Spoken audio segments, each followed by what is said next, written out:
আসসালামু আলাইকুম my dear friends, তোমরা সবাই কেমন আছো? আশা করি তোমরা সবাই অনেক অনেক ভালো আছো।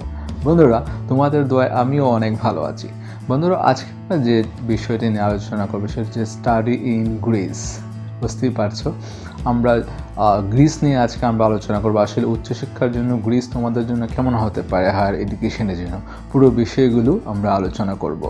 তারপর বন্ধুরা, তোমরা হয়তো জানো যে মডার্ন সিভিলাইজেশন শুরুই হয়েছিল সেই গ্রিস থেকে। আধুনিক সভ্যতার যাত্রা শুরু হয়েছিল যে গ্রিস থেকে।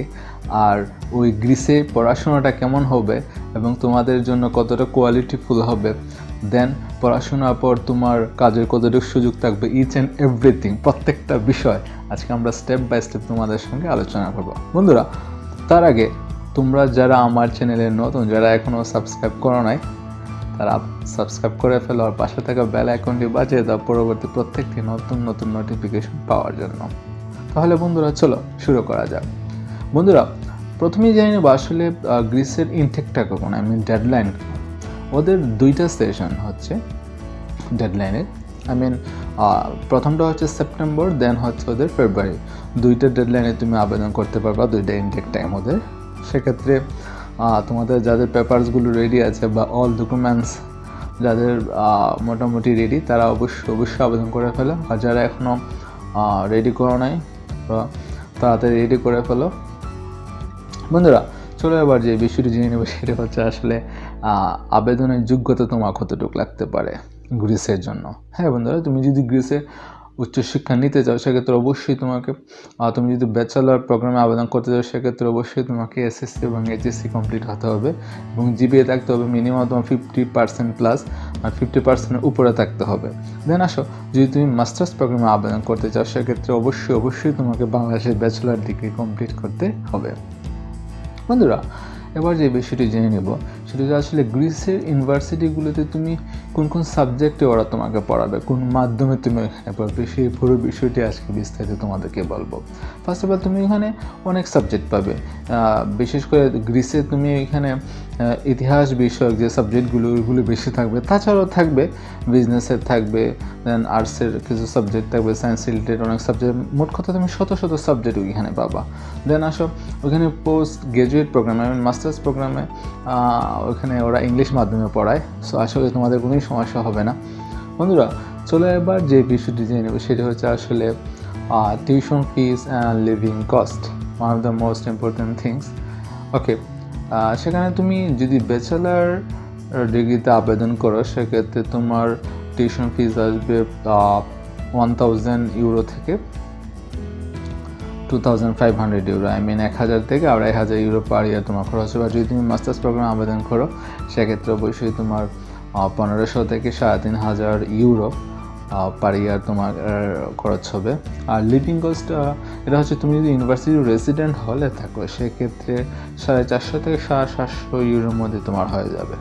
বন্ধুরা, এবার যে বিষয়টা আমরা জেনে নেব আসলে কী ডকুমেন্টস তোমার লাগবে গ্রিসে আবেদন করার জন্য। তোমার কী ডকুমেন্টস প্রয়োজন, কী ডকুমেন্টস তুমি সাবমিট করবে, প্রত্যেকটা বিষয় এখন আমরা পুরো প্রসেসটা, কীভাবে তুমি ডকুমেন্টসগুলো রেডি করবে, প্রিপেয়ার করবে, দেন কীভাবে সাবমিট করবে, প্রত্যেকটা বিষয় আমরা বলেছি। এটা বেসিক্যালি কিন্তু তুমি ইউনিভার্সিটিতে আবেদনের জন্য, ইউনিভার্সিটিসগুলোতে আবেদন করার জন্য তোমার কী ডকুমেন্টস প্লাস যোগ্যতা এবং কোন মাধ্যমে করবে এই বিষয়ে এখন আমরা আলোচনা করবো। সেটা হচ্ছে প্রথমত তোমার অল একাডেমিক সার্টিফিকেটগুলো তোমাকে অ্যাটেস্টেড করে নিতে হবে। তোমার এসএসসি এবং এইচএসসিগুলো তুমি অবশ্যই এটা বোর্ড থেকে করাতে হবে, কোনো পার্সন থেকে করালে হবে না। লাইক আমরা যেভাবে আগে করতাম, হয়তো কোনো কলেজের টিচার অথবা লেকচারের কাছ থেকে অথবা কোনো স্থানীয় ডক্টরের কাছ থেকে অ্যাটেস্টেড করে নিতাম, বাট না, সেক্ষেত্রে এখন পুরো ডকুমেন্টসগুলো বোর্ড থেকে অ্যাটেস্টেড করে নিতে হবে। দেন আসো, তুমি যদি ব্যাচেলার ডিগ্রি কমপ্লিট হয়ে থাকে বা তুমি মাস্টার্সে আবেদন করতে চাও সেক্ষেত্রে তোমার পার্টিকুলার ইউনিভার্সিটি থেকে অ্যাটেস্টেড করে নিতে হবে। অ্যান্ড ফাইনালি তারপর তোমাকে আবার এডুকেশন মিনিস্ট্রি থেকে ওইগুলো অ্যাটেস্টেড করে নিতে হবে এবং সব ডকুমেন্টসগুলো পুনরায় জাস্টিফাই করতে হবে ফাইনালি ফরেন মিনিস্ট্রি থেকে। সো বুঝতেই পারছো প্রসেসগুলো একটি জটিল, বাট এগুলো করে নিতে হবে যদি তুমি অ্যাডমিশন নিতে চাও হায়ার এডুকেশনের জন্য গ্রিসে। নট অনলি গ্রিস, যে কোনো দেশে এই প্রসেসগুলো তোমাকে অবশ্যই মেনটেন করতে হবে। দেন আসো, এবার তোমাকে রিকমেন্ডেশন লেটার সাবমিট করতে হবে, then SOP statement of purpose, then তোমাকে সাবমিট করতে হবে তোমার passport copy, colour scan copy, then তোমার নিজের পাসপোর্ট ছবি, তারপর হচ্ছে original bank statement, and then হচ্ছে আইএলটিএস সার্টিফিকেট। বুঝতে পারছো, এই পুরো ডকুমেন্টসগুলো তোমার সূক্ষ্মভাবে, ওখানে কোনো ভুল থাকতে পারবে না, কোনো এরর থাকতে পারবে না। প্রত্যেকটা ডকুমেন্টস তুমি জাস্টিফাই করে ভেরিফাই করে দেন সাবমিট করতে হবে। বন্ধুরা চলে এবার যে বিষয় জেনে সেটি হচ্ছে আসলে রিকমেন্ডেশন লেটারটা কি, যেটা খুবই গুরুত্বপূর্ণ একটা বিষয়। বাইরে ইউনিভার্সিটিগুলোতে আবেদন করার জন্য যে জিনিসটা খুবই সাপোর্ট দেয় অ্যাডমিশন নেওয়ার জন্য, সেটা হচ্ছে রিকমেন্ডেশন লেটার। এটা তুমি বাংলাদেশের যে ইউনিভার্সিটিতে বা যে কলেজের ছিলে, ওই কলেজের যে লেকচারার বা সিনিয়র লেকচারার, অ্যাসোসিয়েট প্রফেসর অথবা প্রফেসর যিনি ছিলেন, উনি তোমাকে এটা দেবেন। Actually your professor recommend to you that you deserve for higher education as a candidate. বিষয়টা হচ্ছে তোমার প্রফেসর যিনি আছেন এখানে, উনি রিকমেন্ড করে দেবেন যে আসলে you have to ability, you have to capacity to for higher education to Greece. So বুঝতে পারছো, উনি এটা রিকমেন্ড করে দেবেন। দেন আসো এবার আমরা জেনে নেব সেটি হচ্ছে আইএলটিএস। হ্যাঁ, গ্রিসের ক্ষেত্রে অবশ্যই যদি তুমি ব্যাচেলার ডিগ্রি হয় সেক্ষেত্রে ওরা এখন মিডিয়াম অফ ইনস্ট্রাকশন MOI দিয়েছে। সেক্ষেত্রে তোমার যদি এখানে ইংলিশ মাধ্যমে পড়ে থাকো সেক্ষেত্রে এটা অ্যাকসেপ্টেবল, বাট সব ইউনিভার্সিটি এটা অ্যাকসেপ্ট করছে না।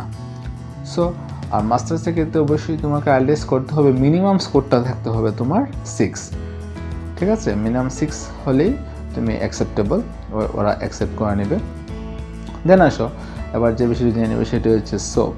তোমরা হয়তো বলতে পারো যে ভাই আসলে সোপটা কি? সোপটা হচ্ছে আসলে স্টেটমেন্ট অফ পারপাস। আসলে তুমি যে সাবজেক্ট নিয়ে পড়াশোনা করতে যাইতেছো গ্রিসে, ওই সাবজেক্ট নিয়ে তুমি কি চিন্তা করতেছো, তোমার ভবিষ্যৎ পরিকল্পনা কি, প্রত্যেকটা বিষয় তুমি সাজিয়ে সাবমিট করতে হবে।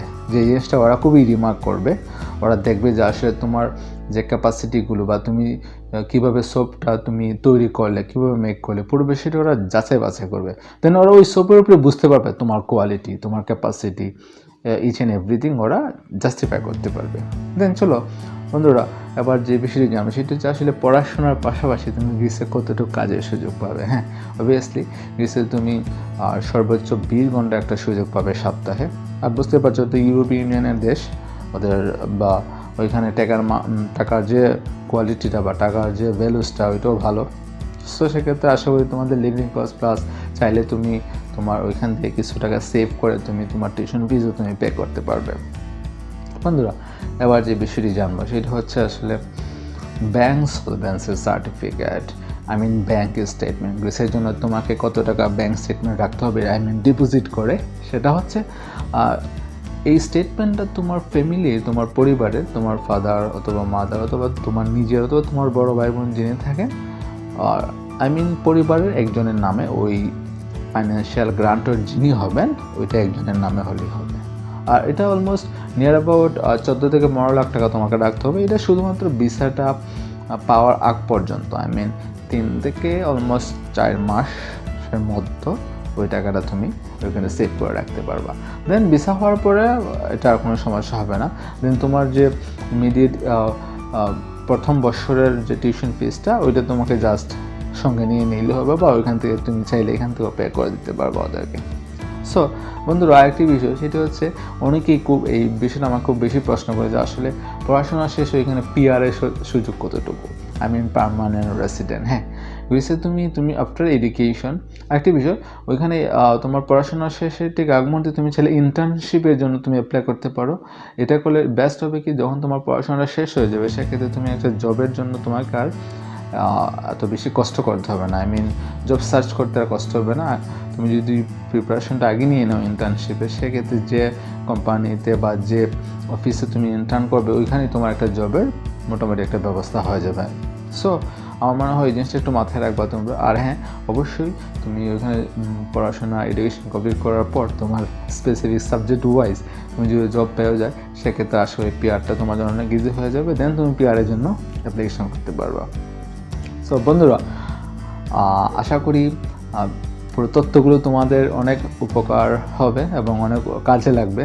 আর যদি কাজে লাগে অবশ্যই তুমি তোমার বন্ধুদের সঙ্গে শেয়ার করো ভিডিওটি, পাশে থাকা বেল আইকনটি বাজিয়ে দিবে পরবর্তী প্রত্যেকটি নোটিফিকেশন পাওয়ার জন্য। আর হ্যাঁ, তোমাদের মতামত বা তোমাদের কমেন্টসগুলো জানাবে। তোমরা কমেন্টস বা লাইক করলে আসলে ভিডিওগুলো বা লেসনগুলো তৈরি করতে আমরা উদ্বুদ্ধ হই। বা আগ্রহী প্রকাশ করি। সো বুঝতে পারছো। আর এসটিভি ম্যাক্সের সঙ্গেই থাকো পরবর্তী প্রত্যেকটা নতুন নতুন ভিডিও পাওয়ার আগ পর্যন্ত। আর সেই পর্যন্ত সবাই ভালো থাকো। আল্লাহ হাফেজ।